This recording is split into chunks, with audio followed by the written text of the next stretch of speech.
গতকাল গেছিলাম টাইলস কিনতে, সেটা তোমরা দেখেছো আমার ভিডিওর মাধ্যমে। তো যেটা নতুন কাজ শুরু করতে চলেছি সেটা হচ্ছে আমাদের এই দোতলাটা আগে বানানো হয়নি।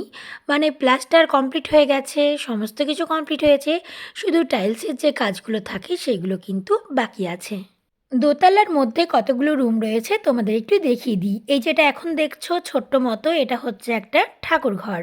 আর এই যেটা এখন দেখছো এটা হচ্ছে রান্নাঘর। মানে এটা প্রথমে আমরা রুম করেছিলাম, রুম করার পরে ডিসাইড হলো এতগুলো রুমের আমাদের কোনো দরকার নেই, সেই ভেবে এইটাকে রান্নাঘর করা হয়েছে।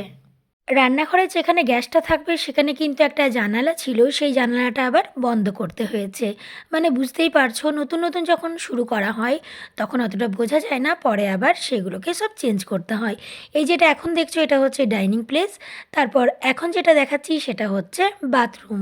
এবং বাথরুমেও কিছু চেঞ্জ করা হয়েছে, যেমন ওই দেওয়ালটা কাটা হয়েছে, ওটা কাটা ছিল না।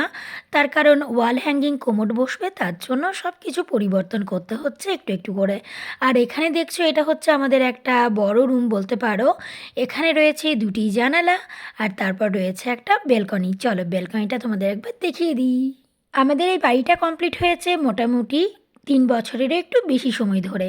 ওপরতলাটা কমপ্লিট করা ছিল, শুধু টাইলসের কাজ বাকি ছিল। তবে নিচের তলায় আমরা থাকি। আর এখন ভাবলাম যে ওপরতলাটা কমপ্লিট করা যাক, একটু আস্তে আস্তে করতে হবে, একবারেই তো আর সব কিছু কাজ করা সম্ভব নয়।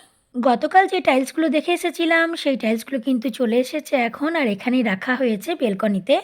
আর এর ওপরে রয়েছে আরও একটা রুম, যেটা এই ভিডিওর মাধ্যমে তোমাদের দেখানো হলো না, সেটা দেখাবো আবার অন্য কোনো একদিন। প্রত্যেকদিন বাড়ি বানানোর যে সমস্ত কাজগুলো হতে থাকবে, টাইলস লাগানো বলো আরও কিছু কাজ, তোমাদের সাথে সব কিছু শেয়ার করব।